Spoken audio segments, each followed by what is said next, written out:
మహబూబాద్ జిల్లా డోర్నకల్ మున్సిపల్ పరిధిలోని 4వ వార్డు సిగ్నల్ తాండా వాసులు ర్యాలీ నిర్వహించి నిరసన తెలిపారు.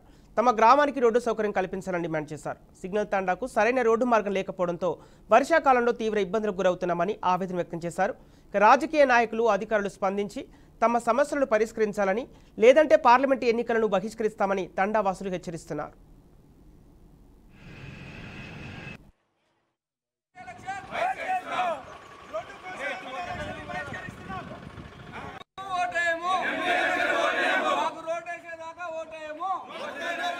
నేను గత 10 సంవత్సరాల నుంచి కూడా చూస్తున్నా, ఓట్లకి ముందు రాజకీయ నాయకులు వచ్చేసి మీ సిగ్నల్ తండాకి రోడ్డు ఇస్తాము, మీరు నడవడానికి దారి ఇస్తామని చెప్పేసి ఓట్ల ముందు చెప్పేసి పోవటమే తప్ప, ఓట్లు అయిపోయిన తర్వాత ఏ రాజకీయ నాయకుడు కూడా వచ్చి సిగ్నల్ తండా ప్రజల్ని పట్టించుకునే నాదుడే లేడు.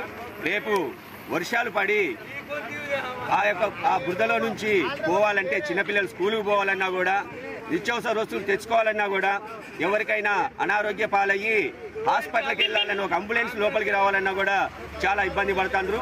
ఇప్పటికైనా సరే రాజకీయ నాయకులు ఒకటి గమనించండి, మా తండాకి ఎవరైతే రోడ్లు వేస్తారో ఆ రాజకీయ నాయకుడికి మేము మా యొక్క నాయకుడిగా మేము ఎన్నుకొని వాళ్ళకి ఓట్లు వేస్తాము.